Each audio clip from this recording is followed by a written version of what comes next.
finished with school, ready to make the jump to pro hockey. That experience, as brief as it was with the Marlies last spring, had to have been helpful.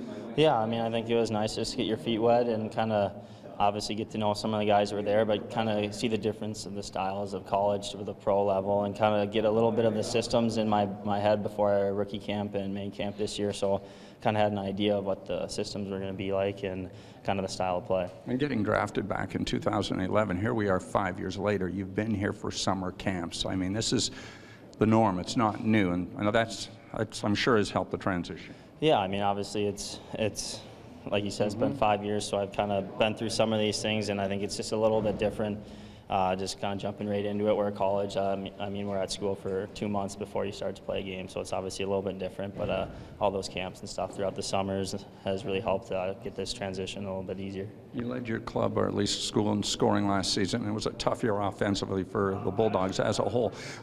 What did it mean to come to the Marlies, score a game-winning goal against Rochester in the game's final season, to hang out with that Marley team as talented as it was? Yeah, I mean, I thought it was a good senior year, and then when I came up, you know, all the guys were great to me, and it was nice to get those games in and kind of, like you said, they had a great team, very talented, just kind of see the caliber of players that I'll be playing with, playing against, and all that. So, I mean, it was obviously really nice to be able to get up there at the end of the year and finish it off and just kind of see how the game was played before I got into my first full season. You can debate the merits of college hockey, junior hockey, but you get to get into the weight room more often in college, and you come here and you can see the results. Do you feel stronger?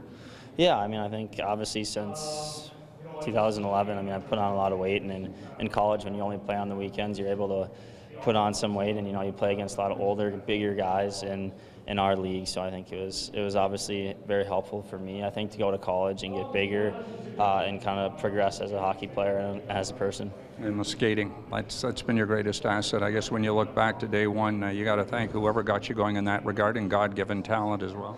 Yeah, I mean, I think obviously, like you said, I'm a little bit smaller, and that's my best asset. So that's just kind of been one of my key focuses the last couple of weeks, is just kind of do what I know how to play the game the way I know how to, and just kind of focus on using my speed and kind of getting in there and just playing hard. And the last question, Dominic Toninato gets to take over as captain of Minnesota Duluth. He's got that baby face, but I'm sure the leadership qualities are going to be there. Yeah, I mean, Dom and all that leadership class, you know, I've kind of grown up with them the last 3 years. You know, I'm wishing them the best, and I'm sure that they're obviously ranked pretty high. I saw the other day, and you know, I think they'll do well. They have a great leadership core, a lot of skill, and a lot of grit, which I think will help in our conference and throughout the year.